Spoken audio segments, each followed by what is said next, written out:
listening to the Pharmacy Podcast Network. If you or your patients struggle with muscle cramps, spasms, soreness, or restless leg syndrome, you're going to want to hear about our non-opioid TheraWorks Relief.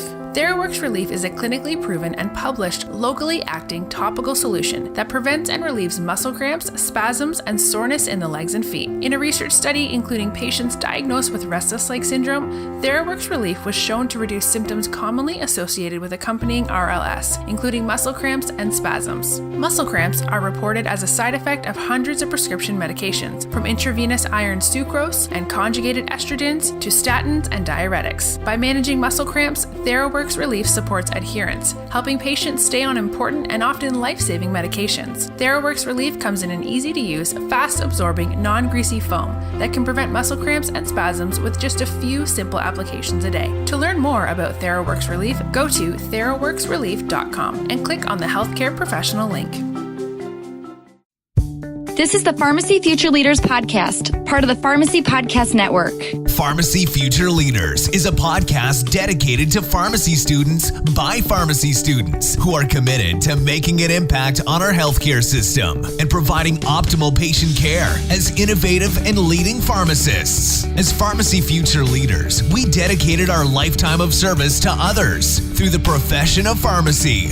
We will consider the welfare of humanity and relief of suffering as our primary concerns as we apply our knowledge, experience, and skills to the best of our ability to assure optimal outcomes for our patients. And now, here are your hosts and Pharmacy Future Leaders.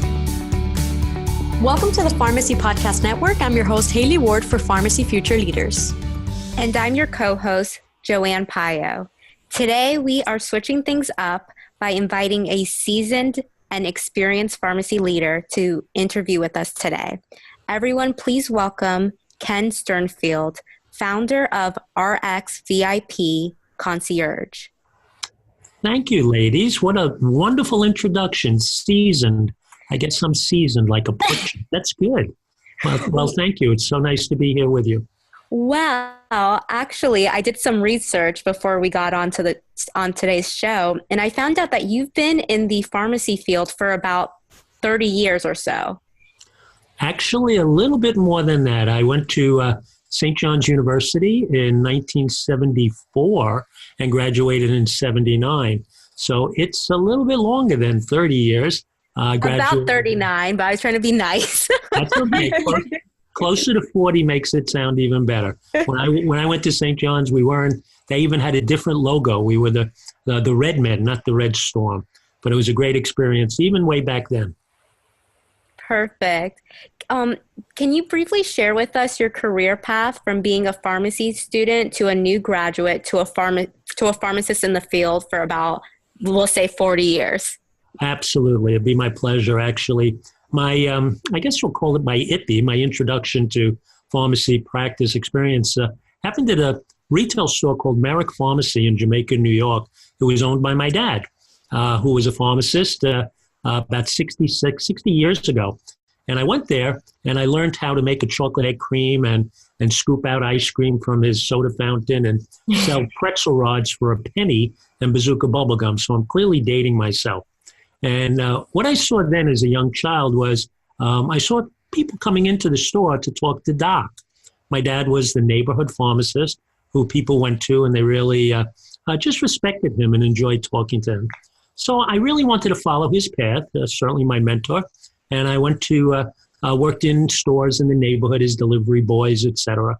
And then I enrolled in St. John's, as I mentioned, in 1974. Fortunately, my dad passed away that year. So I wasn't able to show him the experience that I had through St. John's when I graduated and got my license in 79. But during school, I worked in an independent pharmacy, learning a little bit more. I guess that would be my happy period of my time. And in those days, there was really not many choices like were available to the future leaders of today. If you went to a career day, it was either work in a hospital in the basement someplace or work in an independent pharmacy. There were no chain stores back then, or really go into the military in ROTC. So I wanted to be an independent pharmacy owner like my dad. And I waited and waited for the people who I was working with to find a second store. and they really just never did. So I actually left pharmacy in 1979 when I graduated, Geily, and I took a 28-year lunch break. Hard to believe. And I went to work for my father-in-law. I met my wife while I was at St. John's. She's not a pharmacist, but her father-in-law was in consumer electronics. And I was so frustrated that I couldn't get a job when I graduated. I had put in, you'll know, it was 5 years. I'm not a PharmD. I'm a registered pharmacist, but still a lot of time. And I said, I really want to go to work. So I went to my father-in-law and I said, hire me. I don't care what it is. I'll just go to work. I want to start to make some money. So for 28 years, I was outside of the pharmacy industry. And after that 28-year run, when I helped build a business in consumer electronics and worked with my father-in-law, I went back to school when I was 50 plus years old, sitting next to young, bright, young PharmD candidates like you and Joanne and others. And I got my license reinstated because there was no CE when I was back there and I didn't have my license. It kind of went away.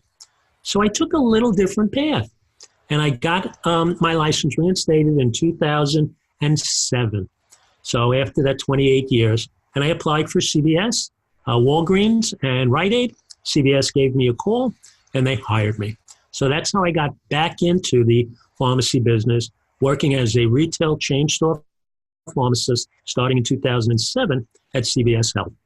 Wow, Ken. And your path is definitely different than anyone's I've heard before. How did you feel going back to that moment when you were reinstating your license?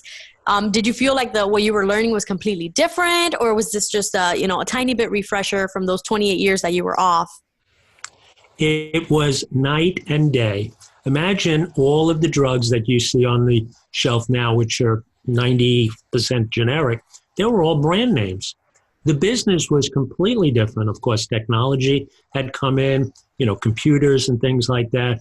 The chain store environment that I came back to was quite different than the community neighborhood pharmacist that I had seen when I saw my dad working at Merrick Pharmacy. So I really needed to focus on what I believe and still believe was the most important part of pharmacy, which is the patient. So even though I had been away for 28 years, I said, for me to be successful in this environment, I had to focus on the patient. And that never changed for me, not from the day I started at St. John's until the day I retired from CVS in 2017, last summer.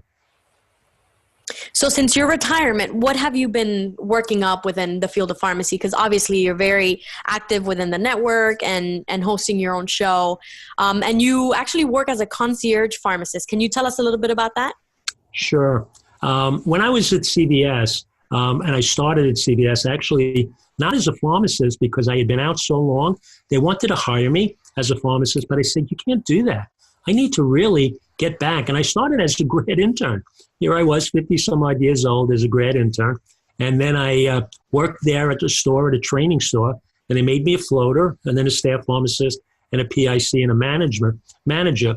But I realized to grow within CVS in that corporate environment, it made me leave. It indicated that I would have to leave the bench and get out into the field to be more in management and go around and work with others in other stores to monitor the metrics. And I didn't want to do that. I was a Paragon winner the first 2 years that I was with CVS, and then they wanted me to be in the Emerging Leader program. But I really wanted to do something more. I wanted to be someone who spoke to the patients and almost like a concierge, almost like when you go on vacation and you go to a hotel and you check in and you want to speak to someone who could guide you, to mentor you, to say, where do you go for the right show or the right restaurant or which line to go on in Disneyland? And I wanted to be someone who patients would look at as someone who cared about them. So even though I was filling lots of prescriptions, I realized my future in retail pharmacy was numbered. I was older, and I was looking at young, new pharmacists coming in, and they were being told to work on the metrics, the numbers. And you have to do that. But I said I needed more. So I said, I want to be a concierge pharmacist. It doesn't exist. I created something for myself. I went to my doctor and I said one day, I need to work here in your office to do what you do. You listen to me. You talk to me. You take the time to handle the problems that I have. In retail pharmacy, sadly, it's just the pace, the work environment. There's nothing wrong with being a retail pharmacist. I enjoyed every moment that I was there. I love the people. I love to work with patients. But the further I got away, I said, I want to be that concierge. I wanted to put hospitality back into pharmacy for me. And I went to my doctor and I said, I want to work for you. And you don't even have to pay me. Wow. Ooh, I know you love that part. No pay. Wow. So let's pretend, Ken, I'm a patient and I walk into the doctor's office and you're my pharmacist. How does it work? Well, the nice thing about it, Haley, is that you can imagine someone is making an appointment to see the pharmacist. So there I was. And the way I did it with the doctor, I said, listen, I'm still working full-time at CVS. You know, I still have to provide for my family. I still have to put a roof on my head and pay my rent and all the things that I have to do. But I'm off on Friday. So let me come in and let's create Pharmacy Friday. Pharmacy Friday means that you introduce me to your patients because these people trust you. They come into the office to be taken care of with their illnesses. But medications are a very important part of well-being. So you just say that you have a concierge. You didn't even say concierge. You have a pharmacist on staff, and you can meet with him on Pharmacy Friday and introduce me as such. So we did a little Meet the Pharmacist event. Meet the Pharmacist, and the doctor introduced me. Ken is here. He can sit with you. He could talk about reviewing your medications, kind of like a brown bag event that we had always thought about doing, but it was so busy in the store. So imagine when this receptionist would say to a patient, Haley, the pharmacist will see you now. To me, it was like a dream come true. I was practicing at the height of my license.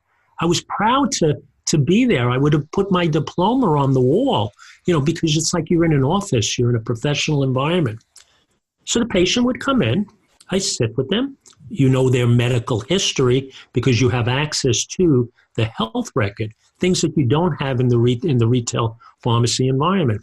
So I studied about the disease states that patient had before he or she came in, and I was their provider, their medication expert, not their doctor, but someone who was taking the time and making the time to dispense care, compassion, empathy, and I didn't care where they got their prescriptions. I wasn't dispensing prescriptions.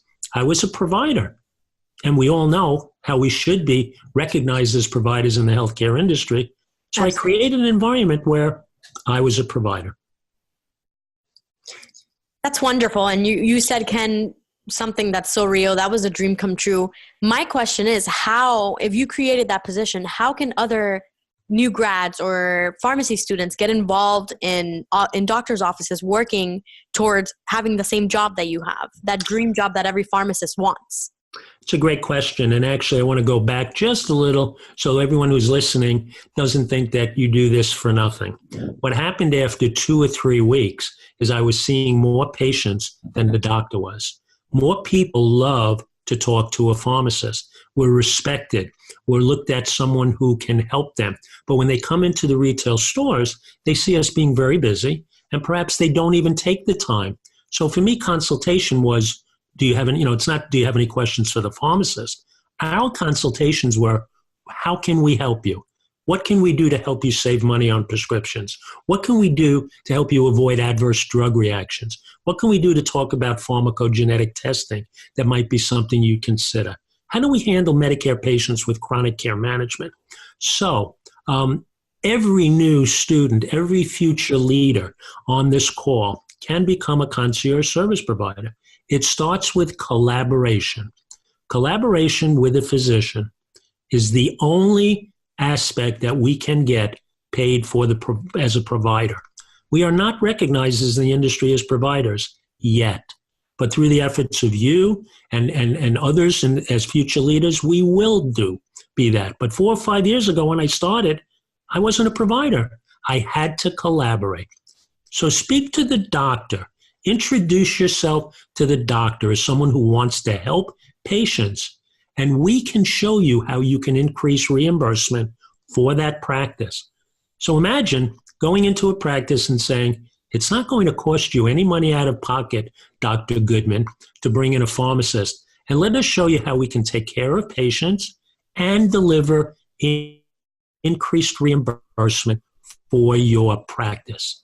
And that's what RXVIP Concierge has developed. And it will be our pleasure to speak to PharmD candidates, students at this time of their career, to show them how this is a pathway they can consider. So this is sorry, go ahead, Joanne. How receptive are the doctors to your recommendations? Like, let's say, you find an error in the medication reconciliation, or you want to switch drug therapy. Is the doctor receptive to your recommendations? There are two questions there, Joanne, and they're really important that we distinguish them. Medication reconciliation, they are extremely receptive to. Very receptive, because so many issues in bad medication management occur because different providers are not, they're prescribing different medications, and one provider doesn't know what the other one is doing. The electronic health records, which were instituted to make things easier, in some cases don't properly reflect medication that a patient has either stopped taking or has started to take from another provider. So from a MedRec standpoint, they are absolutely dying to have us do that, because it takes something off their plate. Anytime you can eliminate workflow for a provider, you're a very value-based service provider. So in answer to the first question, they are very receptive. In answer to the second question, it put me in a position where I had to decide, did I want to be in a collaborative practice agreement relationship, or did I want to be in a collaborative business relationship? Healthcare is a business. Pharmacy and doctors are in business. Healthcare is a profession. So you needed to look. I don't want to be the doctor. I didn't go to school to be a doctor. I went to school to be a pharmacist, and I wanted to be the best pharmacist I could be. So by doing that, gathering information and recommending and giving information to the doctor so he or she can make an informed decision based on their knowledge is what I did. And when you take it that way and don't cross over the line, and you just provide that support, collaborative information, and don't say, I'm the doctor and let me dose this or dose that. I found every physician we have spoken to be extremely receptive to bringing a pharmacist into their practice. That's a great way to put it. Collaboration, and especially with the provider status that we're facing in Capitol Hill, that doctors would be more receptive to working together with a pharmacist who's not going to tell them what to do, but who's going to help them and providing them with the tools needed to just practice more effectively. And you mentioned that this is something that candidates can do. So in this moment, if there's a student listening who really is excited about this program and RXVIP, what can they do? How can they reach out to you to get involved and to get out to their local provider, their local doctor, and establish a program like this?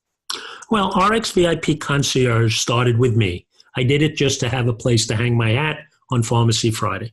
It has evolved through the help and support of other individuals in the company like Jason Cavallina, Crystal Cruz. Jason's our president. Other like-minded individuals who recognize patient-centric care is what they wanted to do as well. So we have a website, rxvipconcierge.com, which gives information on things that we do, including things like pharmacogenetics, chronic care management, and wellness prescription checkups, which really are that face-to-face consultation in the physician's office. I encourage everyone to go on to their website, rxvipconcierge.com, and look at it, and just look at those services, and then contact us on the Contact Us page. And we will reach out to you, because everyone has a different perspective and a different doctor relationship. But at the end of the day, what we do is go to the doctor and say, we can offer our services with no out-of-pocket expense and increase your reimbursement. And when they get paid, we get paid through the collaborative business agreements that our company sets up. You can't do this on your own without a collaborative business agreement. to be compliant and to be in regulatory guidelines, you need to be under direct supervision or indirect supervision incident to the physician who you're working with. So we guide you through that navigating those waters, and we create situations where you can provide face-to-face and or non-face-to-face encounters. What does that mean, non-face-to-face? You could be working from your dorm room or working in between rotation hours and at home or on the weekends or the evenings, helping patients manage chronic care, doing remote patient monitoring, reviewing pharmacogenetic test results. All those things you don't need to be licensed to do. You don't need to wait until the State Board of Pharmacy grants you the license that you've worked 6 years for. That license is to dispense the drugs. But you're a PharmD candidate who, under the supervision of a pharmacist, and that's what RXVIP can provide, you're able to do things that you could do, even if you were in a retail store. You can do consultation. There has to be a pharmacist there. You can mix an antibiotic. There has to be a pharmacist there. You can make calls to the doctor. There has to be a pharmacist there. So we've created literally a virtual pharmacy in a physician's office or a nursing home or a clinic. We can go to any healthcare environment and really drop in a virtual pharmacy that has no inventory.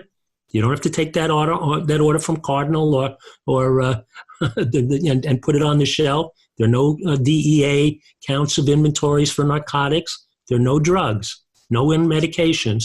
You're just counseling. Imagine it's one big consultation. And we will help you and guide you because we believe in you. You are the most important people in our industry. You're the future leaders. Wow, this is really innovative for students to be able to get right into the trenches before getting out of school. That's so much information that they can have, under their belt before they're licensed. And you talked about students. You do offer an APPE rotation. Can you tell us a little bit about that and how students can get involved with that and what they can expect on a rotation with RXVIP? Sure. We started our rotations because I'm a St. John's alma mater, so I reached out to them and I explained what we were doing. And again, it's new and it's innovative. And every college of pharmacy is always looking for something to give students other options. So we were fortunate enough that we had the support of management over and faculty at St. John's, and that was we do an APPE rotation and an IPPE rotation for St. John's. We've grown to University at Buffalo, Toro, LIU, Creighton University. And we also do what we call a MAPI. What's a MAPI? A MAPI is more advanced professional practice experience. There are so many PharmDs who want more out of this profession. We welcome them all. We've created a program, and there's no cost for it, where people can come, they don't even have to visit our locations. We're doing a full remote training, learning, educational pathway with the University at Buffalo, where we're working with students and guiding them on pharmacogenetics and guiding them on how to review those tests and to do chronic care management. And I haven't met a number of these students, but we're on the phone with them and working with them every week, and we're showing them and guiding them how they can go on a pathway to provider status. So we welcome every future leader, every PharmD candidate to check us out and talk to us and tell us what you're looking for in your profession. We're very, very interested in advancing your career and giving you opportunities to make money. Because at the end of the day, education costs a lot of money, but education should give you the opportunity to make a lot of money. So we balance that out as well. And we'd be happy to tell you how we do that. Well, since you gave us our next question, how do we do that? Well, as providers, which is what we do, we are paid for the services we deliver. So imagine if instead of being paid an hourly wage and do whatever you have to do in that hourly wage, we have created an environment where you get paid for the encounters that you perform for patients. You get paid for the encounters on a face-to-face and non-face-to-face basis that become billable services for the physician. And instead of getting a hourly wage, you get a flat fee for a face-to-face and a flat fee for a non-face-to-face encounter, just like a healthcare provider does. And we do that in total compliance with CMS and with insurances based on the Incident 2 guidelines that I mentioned earlier. None of our services come under the prescription plan, prescription Part D plan. All of our services are billable by the physician under B, Medicare Part B, or the patient's health insurance, which indicates that we've moved out of the D world, the dispensing world, into the B world. None of the students on this call would be doing very well in school if their grades were at the D level. Now, there's a need to dispense, but we're moving up to B, and hopefully one day we'll be an A, because we are a care provider. We're a value-based service provider as pharmacists, and we want PharmD students and candidates to be recognized as providers even before legislation comes, which it will, through a lot of hard work and advocacy, which we must do. But there should be provider status today. And if it's not going to happen in the legislation, we're going to make it happen in offices and nursing homes with physicians and healthcare providers as concierge service providers with the next generation of PharmDs. That's awesome, Ken. Thank you so much for sharing that with us. So Pharmacy Future Leaders, for more information on his APPE rotation, as well as the services and getting involved, please visit www.rxvipconcierge.com. And before we I'm going to switch gears for a little bit. Another fun fact about you, Ken, is that you are the host of PGX4RX, which, by the way, is the #1 show on the Pharmacy Podcast Network. Oh, shucks. Thank you for that. Thank you. What motivated you to become a podcast host? Well, funny story. A year ago, and Todd Urey, who's the publisher, was in town at New York this week, and we spent 2 days together. And it's just an amazing thing that has happened to me personally and professionally over the last year or so. A year ago, I didn't know how to spell podcast, and I never listened to a podcast. I knew nothing about it. And, you're getting all this information over social media about the podcast network, and it keeps showing up. And I'm not a big social media guy at all, but, Todd is so visible in our profession. He is the voice of pharmacy and has been for 9 to 10 years, but I didn't even know anything about it. So one day I just emailed, I just called him and I said, hi, why are you blowing up my phone with all this social media stuff? I have 11 friends on Facebook, and it seemed like Todd was my best friend because he's doing all this social media. So he explained to me about what he does and the position he has and presence he has in the pharmacy profession. And of course, with all kidding aside, it's extraordinary. It really is. He's done an amazing job to gain, close to 70,000 listeners and over 1 million downloads as the voice. He's the best friend in the pharmacy industry, as far as I'm concerned, with the great things he's doing. So he says to me, and he looks at my website, he says, well, the pharmacogenetics it's so interesting and whatever, and this is what we were doing. I said, well, we've been doing it for 2 years. He says, well, I'd love for you to be a host. I said, be a host? What does that mean?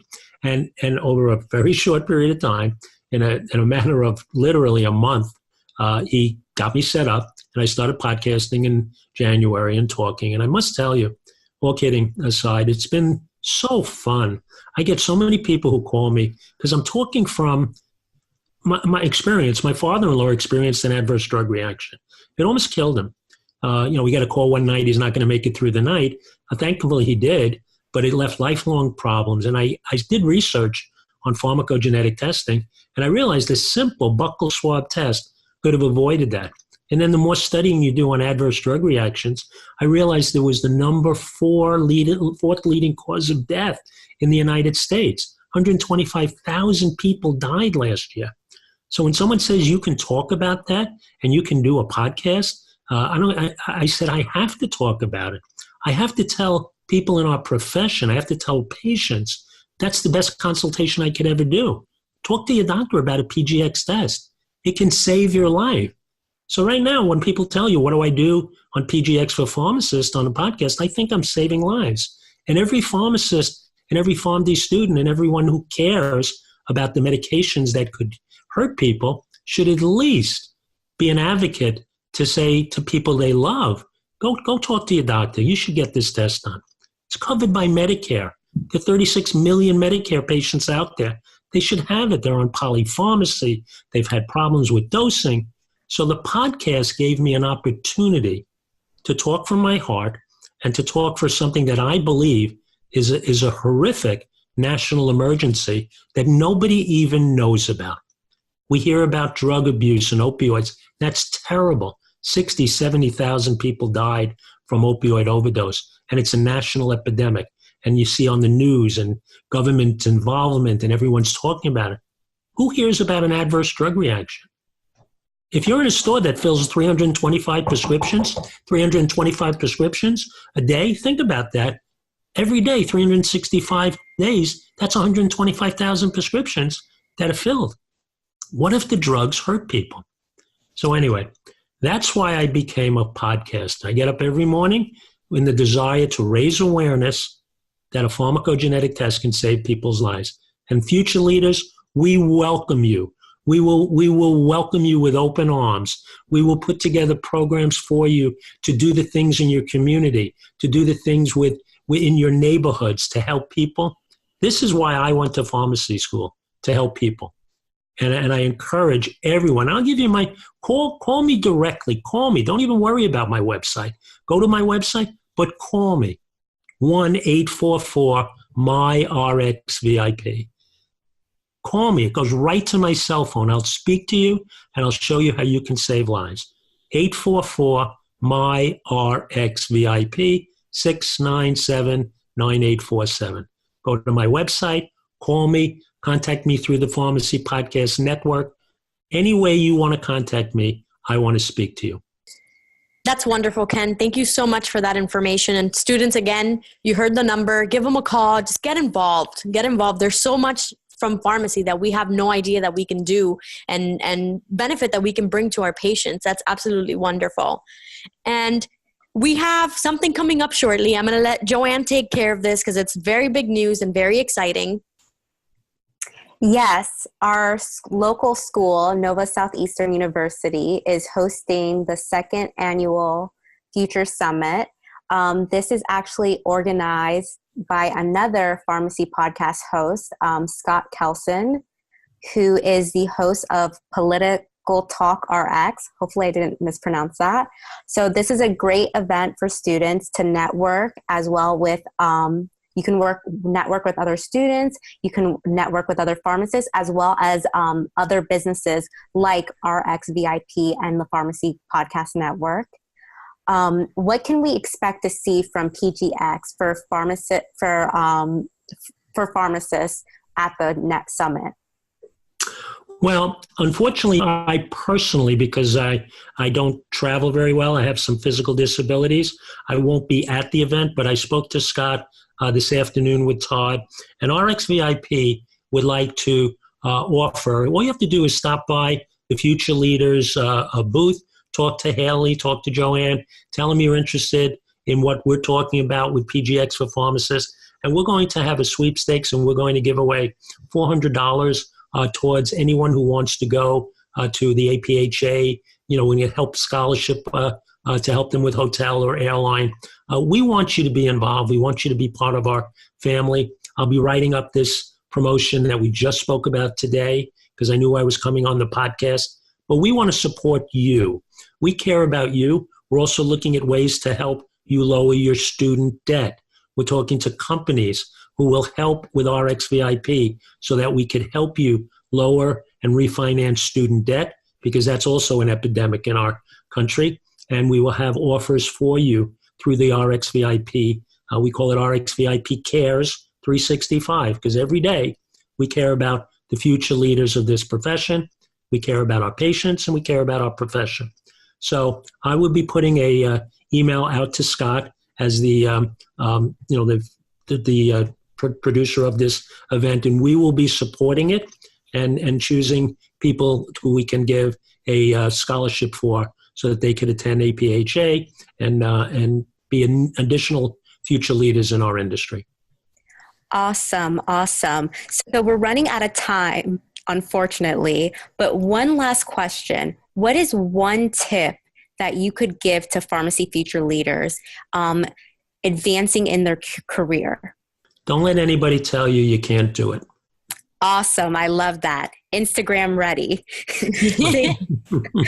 Thank you so much for joining Haley and I today, Dr. Sternfield.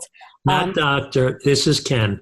Oh, just Ken. Sorry, Ken. Everyone, my students, my friends, but thank you for that. And please come on PGX for Pharmacists as my guest as well, because you two ladies are also changing the DNA of our profession, and I welcome you on our show anytime you want. I love that. Thank you so much, Ken. And for all the listeners, whoever can make it out November 7th, if you want information on how you can come to the event, just shoot us an email on Facebook, Instagram, anywhere you can reach us, and we can talk to Dr. Chelson so that you can get an RSVP into the summit. There's going to be over 120 companies to network with. This is a huge event. It's the second annual. I went to the one last year, and so did Joanne, and that's where we met Todd. This event is something that pharmacy students do not want to miss. And again, there's a sweepstakes for the $400. I mean, it doesn't get any better than that. Thank you guys so much for joining us. This was Pharmacy Future Leaders.